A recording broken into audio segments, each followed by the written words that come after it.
Olá, graça e paz. Bem-vindo e bem-vinda a mais um estudo desta série baseada no livro O Discípulo Radical, de autoria de John Stott. Esse é o segundo estudo da série e tem por título Semelhança com Cristo, um molde para chamar de seu. Meu nome é Paulo de Tarso, sou pastor presbiteriano e missionário da Junta de Missões Nacionais da IPB. Atualmente, sirvo a Deus no campo missionário da JMN em Cacilândia, Mato Grosso do Sul. Convido você a orar comigo. Vamos falar com Deus. Santo e eterno Deus, nós, em reconhecimento da nossa incapacidade de compreendermos os teus ricos e preciosos ensinamentos, em reconhecimento das nossas falhas e limitações, nós recorremos a Ti e ao auxílio do Teu Santo Espírito, que é aquele que inspirou o sagrado texto para as nossas vidas, que Ele mesmo venha ao nosso encontro e ilumine o nosso entendimento e o nosso coração, para que compreendamos os Teus ensinos. Não somente isto, mas que Ele nos ajude a aplicar o ensino da Tua Palavra no nosso viver diário. Nós pedimos isso e te agradecemos, em nome de Jesus. Amém. Pois bem, nós então, como já anunciado, vamos estudar a respeito a semelhança com Jesus Cristo. E eu gostaria de tomar por base o texto da Epístola do Apóstolo Paulo aos Romanos, no capítulo 8, nos versículos, em especial os versículos 28 e 29, aonde Paulo diz assim na palavra de Deus: sabemos que todas as coisas cooperam para o bem daqueles que amam a Deus, daqueles que são chamados segundo o seu propósito, porque aos que de antemão conheceu, também os predestinou para serem conforme a imagem de seu Filho, a fim de que ele seja o primogênito entre muitos irmãos. Esse texto é por demais precioso para nossa reflexão e aprendizado. Mas eu gostaria de fazer aqui uma breve, muito breve mesmo, recapitulação ou menção do que já vimos até então. Nós estudamos o primeiro capítulo do livro, discutimos sobre aquilo que um discípulo radical não deve ser, ou seja, o discípulo radical não deve ser conformado. Exatamente com o quê? Não deve ser conformado com o sistema pecaminoso e corrompido deste século, deste mundo. Em outras palavras, tratamos da tensão inerente ao discipulado cristão, que ele está aqui no mundo, precisa servir ao mundo, sem se amoldar aos valores contrários do reino de Deus.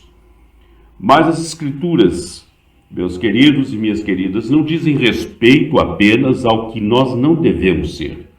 Veja que no aspecto da vida cristã nós temos duas polaridades. Nós temos o aspecto negativo e temos o aspecto positivo. Ou seja, o que nós queremos dizer com isso? Que a Bíblia, na verdade, ela não se ocupa somente em dizer o que nós não devemos ser ou fazer. Elas se ocupam também e bastante com o lado positivo desta questão, ou seja, com o que devemos ser como discípulos de Cristo.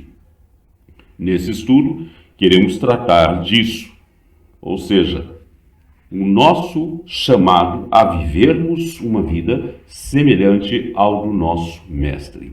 Quando nós nos reportamos lá para a primeira epístola de João, no capítulo 2, versículo 6, lemos o seguinte: aquele que diz que permanece nele, esse deve também andar assim como Cristo andou.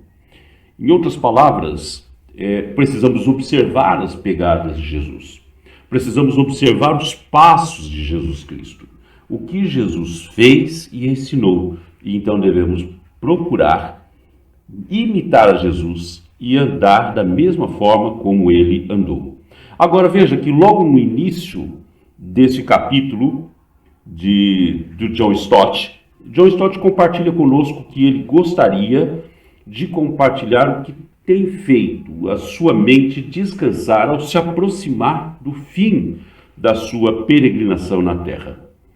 E continua dizendo o seguinte: Deus quer que o seu povo se torne como Cristo, pois semelhança com Cristo é a vontade de Deus para o povo de Deus. Agora, nós poderíamos perguntar aqui também, o que significa ser mais parecido com Jesus à medida que vou ficando mais velho? Existem algumas áreas ou dimensões em minha vida que necessitam mais dessa semelhança? São perguntas que eu preciso fazer a mim mesmo e buscar respostas para ela. Para nós refletirmos e entendermos um pouco mais do que a Bíblia nos fala, primeiramente, eu queria destacar aqui que o autor John Stott, ele cita pelo menos 3 textos bíblicos que conjuntam ou respectivamente conformam também 3 perspectivas de tempo. Olha que interessante, nesses 3 textos bíblicos citados por ele reporta então para 3 perspectivas de tempo que são o passado, o presente e o futuro. E o interessante é que todos apontam para uma mesma direção. Que direção é essa? É o eterno propósito de Deus. Veja só, o eterno propósito de Deus, no tempo do passado, nós fomos predestinados. Quando, na verdade, nem sonhávamos, nem existíamos, né? Nem nossos pais. A Bíblia nos diz que ele nos predestinou. Esse é a perspectiva no passado. E a coisa interessante aqui, ele diz aqui no versículo 29, porquanto aos que de antemão conheceu, também os predestinou para serem conformes à imagem de seu Filho, a fim de que ele seja o primogênito entre muitos irmãos. Então, o propósito histórico de Deus nós temos então o passado, que ele nos escolheu, ele nos predestinou, e agora temos o propósito histórico de Deus. Em outras palavras, nós estamos sendo mudados, estamos sendo transformados pelo Espírito Santo de Deus. E Paulo ele escreve isso à igreja de Corinto, quando ele diz assim: todos nós com o rosto desvendado contemplamos como por um espelho a glória do Senhor. Somos transformados de glória em glória na sua própria imagem, como pelo Senhor, o Espírito. Paulo escreveu isso em 2 Coríntios, no capítulo 3, verso 18. Então, se no passado Deus me escolheu, Deus nos predestinou para nos mirarmos no seu Filho Jesus Cristo, sermos iguais a Ele. No presente, o Espírito Santo de Deus trabalha no nosso ser e aí nós experimentamos uma transformação de glória em glória. Como se olhássemos para um espelho, mas o reflexo que vemos é a imagem de Cristo, para buscarmos ser semelhantes a Ele no tempo presente. Mas temos também um outro tempo, que é o tempo escatológico. É o tempo que olha para frente, é o tempo que mira para o nosso futuro. E o propósito escatológico de Deus é que seremos tal como Ele é. Veja só o que nos diz a palavra de Deus. Amados, agora somos filhos de Deus e ainda não se manifestou o que haveremos de ser. Sabemos que, quando Ele se manifestar, seremos semelhantes a Ele, porque haveremos de vê-lo como Ele é. É algo maravilhoso, nós temos expectativas de sabermos como é Jesus Cristo. Mas Jesus Cristo glorificado no seu poder, na sua glória. E aqui a palavra de Deus, em nosso auxílio, diz que nós veremos ele tal como. Isso é um propósito escatológico, é o tempo futuro. Agora, de que forma esse conhecimento de que Deus cuida de toda a sua existência, na verdade, até mesmo antes de você existir, pode lhe dar mais ânimo e ousadia para andar como Cristo andou em cada uma das áreas de sua vida. É importante que eu pense nessa perspectiva para que eu me sinta mais fortalecido e motivado a buscar a semelhança com o Senhor Jesus Cristo. Mas nós temos aqui uma segunda colocação, uma segunda coisa que John Stott destaca para nós, que é, ainda que a encarnação de Cristo seja um evento único, então, quer dizer, não há necessidade de repetição. Aconteceu de uma vez para sempre. Quando nós olhamos, então, para os ensinos da Palavra de Deus, nós vemos que todos nós somos chamados a seguir o exemplo de sua humanidade, ou melhor, corrigindo aqui, o exemplo de sua humildade. A Palavra de Deus nos fala a respeito de Jesus Cristo e destaca ele com o aspecto de ser humilde e se submeter às condições de um ser humano. Lá em Filipenses, no capítulo 2, no versículo 5 ao 6, nós lemos a respeito do processo da encarnação do Senhor Jesus Cristo, e a palavra de Deus nos diz: tende em vós o mesmo sentimento que houve também em Cristo Jesus, pois ele, subsistindo em forma de Deus, não julgou como usurpação o ser igual a Deus. Antes, a si mesmo se esvaziou, assumindo a forma de servo, tornando-se em semelhança de homens e reconhecido em figura humana. A si mesmo se humilhou, tornando-se obediente até a morte e morte de cruz. Quando lemos esse texto, nós precisamos também corrigir, às vezes, algumas distorções que a nossa mente insiste em colocar a respeito da natureza do Senhor Jesus Cristo. Veja que ao tornar-se homem, Cristo ele não perdeu a sua natureza divina. Ele a mantém consigo. E a palavra de Deus diz aqui que ele então se esvaziou, mas no sentido de que ele não abriu mão, ele não abriu mão da sua natureza, mas ele abre mão de ser tratado como Deus. Ele está lá, a sua natureza, ele ganha a natureza humana, mas ele mantém a sua natureza divina, mas ele não faz reivindicações, ele não exige ser tratado como Deus que ele era. E nós podemos pensar aqui então que é uma atitude oposta do primeiro homem, né? É a atitude oposta à de Adão. E Adão, veja, qual foi a atitude de Adão? Adão queria ser igual a Deus. Lá em Gênesis capítulo 3, versículo 5, diz assim: porque Deus sabe que no dia em que dele comerdes, se vos abrirão os olhos, e como Deus sereis conhecedores do bem e do mal. Vejam que no versículo 22, no mesmo capítulo 3, ainda de Gênesis, a palavra de Deus nos diz: então disse o Senhor, eis que o homem se tornou como um de nós, conhecedor do bem e do mal, assim que não estenda a mão e tome também da árvore da vida e coma e viva eternamente. Então, qual foi a atitude do primeiro casal? Qual foi a atitude de Adão? A atitude de Adão é buscar, ter aí privilégios ou ser igual a Deus. A atitude de Cristo foi oposta.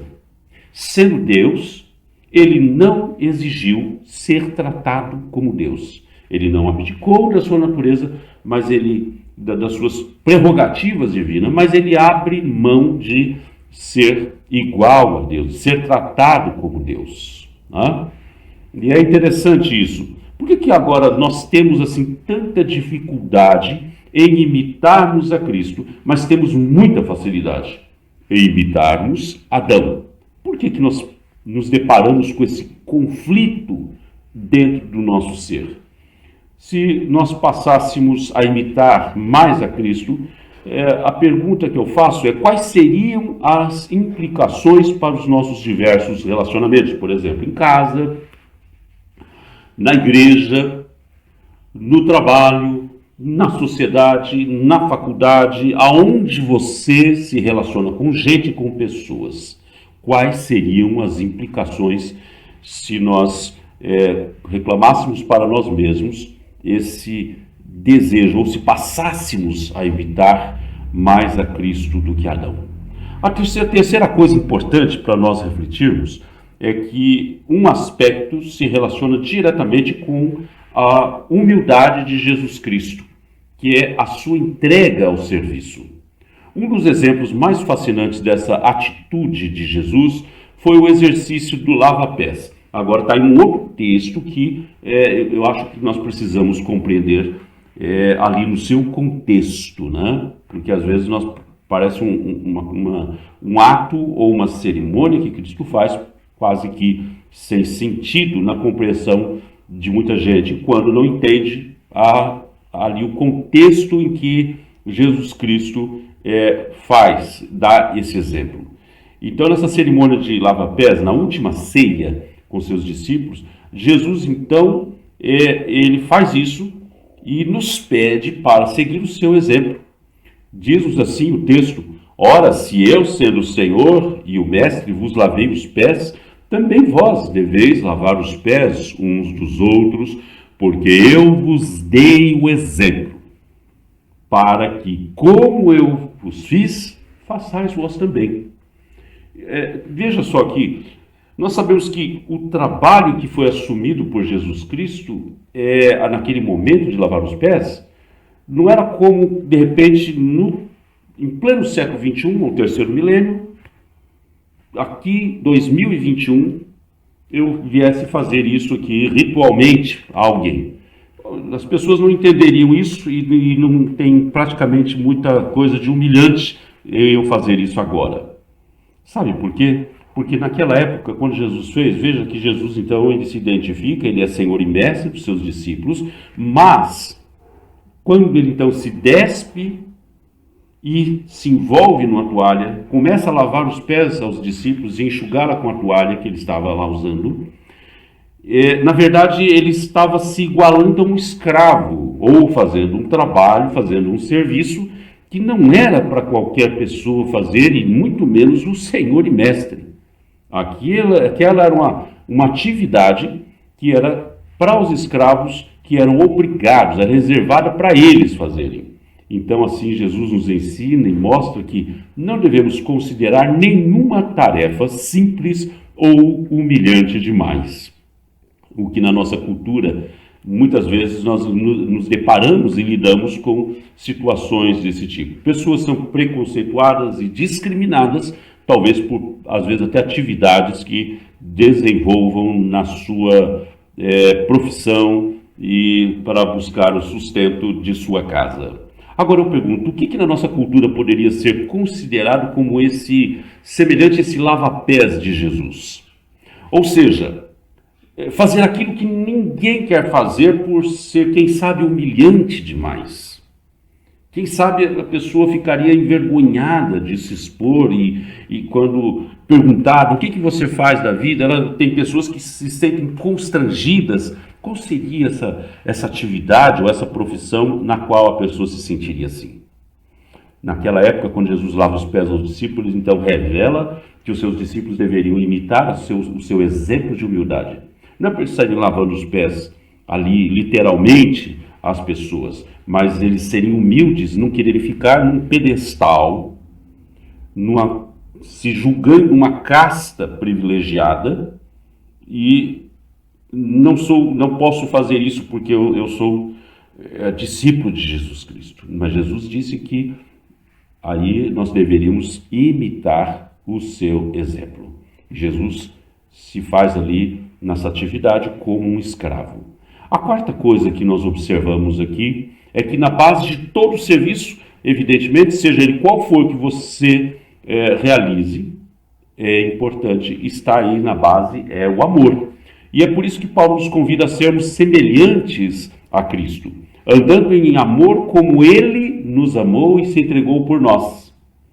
Paulo diz: sede, pois, imitadores de Deus, como filhos amados, e andai em amor, como também Cristo nos amou e se entregou a si mesmo por nós, como oferta e sacrifício a Deus em aroma suave. Paulo escreveu isso à igreja de Éfeso, na sua carta aos Efésios, no capítulo 5, versículos 1 e 2. Segundo Stott, Paulo está então nos incentivando a ser como Cristo em sua morte, a amar com o amor do Calvário. Nossa, isso é bastante sério, porque amar com o amor do Calvário é nos reportar que o amor que precisamos exercitar uns para com os outros é o amor sacrificial. Amor sacrificial é exatamente isso, é andar, significa isso, andar como Cristo andou. E andar nos remete a uma ideia de continuidade. Andar não dá ideia de um ato isolado. Eu pratico isso, bom, eu já cumpri com a minha parte, já cumpri com o meu papel. Não, andar nos remete a uma ideia de continuidade, de uma experiência cotidiana, contínua diante de Cristo. Agora, que características, por exemplo, um amor como esse precisa apresentar? Um amor assim deve ser sem limites? Ou será preciso, em nome desse mesmo amor, estabelecer limites e confrontos no relacionamento com o próximo? São questões que eu preciso pensar e buscar respostas. Em quinto lugar, nós somos chamados também à semelhança com Cristo, também na questão do sofrimento, fortalecendo a nossa longanimidade. A palavra de Deus, quando se refere à longanimidade, ela está dizendo a respeito de uma paciência que não se tem por 5 minutos. Às vezes a pessoa fala: não, eu sou pavio curto. Deu 5 minutos, mas aqui a palavra de Deus está dizendo de fortalecer a nossa paciência ou fortalecer a nossa longanimidade. Longanimidade é a ideia de um longo ânimo, né? E eu gostaria de ler aqui um texto muito precioso também do apóstolo Pedro, na sua primeira carta, no capítulo 2, lerei os versículos 18 e o versículo 28.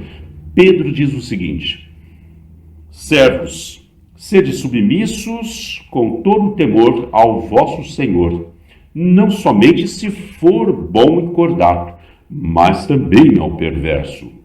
Porquanto para isto mesmo fostes chamados, pois que também Cristo sofreu em vosso lugar, deixando-vos exemplo para seguirdes os seus passos. Olha só que coisa interessante que Pedro nos diz. Ele diz, aqui não estamos entrando na questão ética, porque servo é escravo. Não estamos entrando nessa questão de ética, se é permitido, se não é permitido ter escravo ou não ter escravo. Essa é outra questão para uma outra série de estudos, né? Mas aqui, conquanto havia servos, havia escravos naquela época, Pedro orienta aos escravos crentes que se entregaram a Cristo, que eles tinham um dever de serem submissos e com todo o temor ao vosso Senhor. Não está falando do Senhor Jesus, está falando do seu Senhor, aquele que era dono da vida dele. E ele diz, não somente se for bom e cordato. Ah, não, eu sou escravo, mas eu vou então ser fiel e vou obedecer aí o meu dono, porque ele é bonzinho, porque ele é cordato. Mas ele diz, não, se ele for perverso, eu também tenho essa obrigação ética e moral. Mas qual é o referencial? Perceba que toda a Escritura, quando ela nos fala a respeito de um comportamento, de uma atitude, de como eu devo agir e responder às expectativas do meu contexto e do meu mundo, ela não coloca o meu irmão, ela não coloca a pessoa ao meu lado, não coloca o pastor, não coloca as pessoas da família, não coloca as pessoas da igreja como meu modelo, como a minha referência. Porque é bem provável que se eu tomar alguém como referência, eu posso me julgar um pouco melhor do que essas pessoas. Eu posso, quem sabe, chegar a dizer, olha, eu não sou perfeito, mas também não sou como essa pessoa aqui. Então, quando a palavra de Deus nos coloca um padrão de comportamento, ela nos coloca um modelo mais do que perfeito, que é o modelo é Jesus Cristo. Ele é o nosso molde. Jesus é o nosso modelo. Jesus é o nosso referencial. Você precisa olhar para ele, seguir os seus passos. Então, se eu olhar para Jesus e tiver uma visão correta de Jesus Cristo, que é perfeito, eu vou ter uma visão correta de mim mesmo, que sou imperfeito. Quando eu olho, então, para Jesus Cristo, meus queridos e minhas queridas, e aí, então, eu percebo que Jesus Cristo, na sua divindade, nós somos nivelados todos por baixo. Ninguém se sobressai ao outro. O conhecimento de Deus nos coloca no mesmo nível. Por isso eu não sou superior a absolutamente ninguém. É o que Pedro diz aqui na sua primeira epístola, no sentido de nós nos submetermos, mas temos aí como? Nós fomos chamados, para isso mesmo fomos chamados, pois que também Cristo sofreu em nosso lugar, deixando-vos exemplo para seguirdes os seus passos. Então a nivelação de Deus para nós é essa: ninguém se sobressai, ninguém é especial do que ninguém. Segundo o apóstolo Pedro, nesse texto, então, de 1 Pedro, capítulo 2, verso 18 e 21, o incentivo para suportarmos, por exemplo, sofrimentos injustos, vem do fato de que Cristo também sofreu, deixando-nos o exemplo para que sigamos os seus passos. Esse é o argumento que Pedro nos dá. E segundo os versos, se você olhar mais adiante, versos 23 e 24 do capítulo 2 de 1 Pedro, qual era o comportamento de Cristo quando submetido a sofrimentos injustos? Olha, se ele está colocando aqui que eu tenho que seguir os passos e ver, observar a vida de Cristo e seguir o seu exemplo até nos sofrimentos, então eu preciso saber como que Cristo reagiu diante desses sofrimentos que lhe foram impostos e submetido a sofrimentos injustos, né? Versículos, então, 23 e 24 diz: pois ele mesmo, ultrajado, ele não revidava com ultraje. Quando maltratado, não fazia ameaças, mas entregava-se àquele que julga retamente, carregando ele mesmo em seu corpo, sobre o madeiro, os nossos pecados, para que nós, mortos para o pecado, vivamos para a justiça. Por suas chagas fostes sarados. É o que Pedro nos diz aqui. Então perceba assim, qual foi o comportamento de Jesus Cristo ante o sofrimento. Ao mesmo tempo, existem sofrimentos e injustiças que exigem a nossa reação e um posicionamento enérgico. Há algumas coisas assim que podem ocorrer ao nosso redor, ou à nossa vida, que requer de nós algum posicionamento, alguma postura mais enérgica.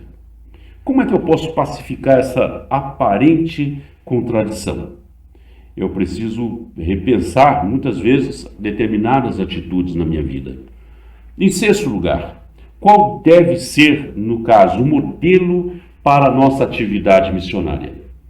É interessante que, de acordo com esse capítulo aqui do livro, a última área em que nós devemos buscar semelhança com Cristo é justamente a sua missão. E John Stott não deixa de falar sobre esse modelo de Jesus Cristo sobre a missão. E segundo Stott, nos textos aí de João capítulo 17, a famosa oração sacerdotal de Cristo, versículos 18, depois você dá um salto, vai lá para o capítulo 20, no versículo 21, nós nos deparamos não apenas com uma versão da grande comissão registrada ali no Evangelho de João. É também uma instrução para que a missão dos discípulos se assemelhasse à de Jesus Cristo. O que nos diz o texto lá no versículo 21 do capítulo 20? Ou melhor, vamos pensar no capítulo 17, a oração sacerdotal de Cristo, versículo 18.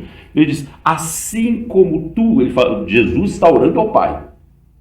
É aquela famosa oração que ele ora por mim e ora por você também. E ali ele diz, assim como tu me enviaste ao mundo, também eu vos enviei ao mundo. Olha só, a missão está presente na oração sacerdotal de Cristo, e então ele toma como modelo e referência ao seu ministério terreno, é o próprio Pai. E da maneira que ele então coloca que assim como o Pai o enviou ao mundo, agora ele também, servindo-se desse modelo, envia também os seus discípulos ao mundo. Mas aí quando eu vou para o versículo 21 do capítulo 20, Jesus, ali a palavra de Deus diz assim, disse-lhe, pois, Jesus outra vez, paz seja convosco. Assim como o Pai me enviou, eu também vos envio. Ou seja, a semelhança de Cristo, Jesus teve Pai como modelo, nós temos a Cristo como nosso modelo. Agora, o que é que significa em termos práticos? Somos enviados ao mundo por Cristo, da mesma maneira que Cristo foi enviado ao mundo pelo Pai. Vamos avançar aqui um pouco. Veja só que o propósito de Deus é nos fazer como Cristo, que eu a cada dia esteja mais parecido com Ele. De maneira que quando as pessoas olharem para nós, elas identifiquem Jesus Cristo em nós. E a forma como ele faz isso é nos enchendo com o seu Espírito Santo. Isso chama-se plenitude. Quem me segue não andará em trevas, diz o Senhor, lá em João capítulo 8, verso 12. São essas as palavras de Cristo que nos exortam a imitar a sua vida e costumes. Ou seja, se verdadeiramente quisermos ser iluminados e livres de toda a cegueira do coração, seja, pois, o nosso principal empenho meditar sobre a vida de Jesus Cristo para observarmos o que Jesus fez e o que nós devemos fazer. E aí John Stott faz essa citação de Thomas Kempis, né, sobre a imitação de Jesus Cristo. Eu quero, para encerrar esse estudo, dizer, em primeiro lugar, a pregação mais eficaz provém daqueles que vivem conforme aquilo que dizem. A coerência entre a fala e a atitude, a pregação e as ações. E eles próprios são a mensagem, diz John Paul, citado ali por John Stott. Ou seja, o discípulo de Cristo, ele próprio precisa ser a mensagem. A autenticidade da nossa vida, a coerência entre as nossas palavras e nossas ações são absolutamente imprescindíveis quando pensamos em nossa missão na sociedade. Em que medida, então, essa tem sido a nossa preocupação sincera para você, para a sua comunidade local, para a igreja onde você está inserido, para onde você foi plantado ali? Em que área da sua vida, objetivamente, ainda é perceptível uma distância considerável, né, entre o que você diz e o que você pratica? O que fazer para diminuir, para encurtar essa distância? Como a sociedade em geral, no seu bairro, na sua rua, na sua cidade, avalia a autenticidade? Eu então finalizo agora dizendo que eu e Deus, não adianta me dar uma peça de Hamlet, o rei Lear, e me dizer para escrever algo assim. Shakespeare podia fazer isso, eu não posso. Não adianta me mostrar uma vida como a de Jesus e me dizer para viver como ele. Jesus era capaz, eu não. Porém, se o gênio de Shakespeare pudesse vir morar em mim, então eu poderia escrever peças como as dele. E se o Espírito de Jesus pudesse vir morar em mim, então eu viveria uma vida como a vida dele. Isso foi a citação que John Stott fez de William Temple. Convido você a orar, pedindo a presença e a capacitação do Espírito Santo para que você seja mais parecido com Jesus, na medida em que o tempo passa. Que Deus abençoe a sua vida e a sua família. Um grande abraço e até o próximo estudo.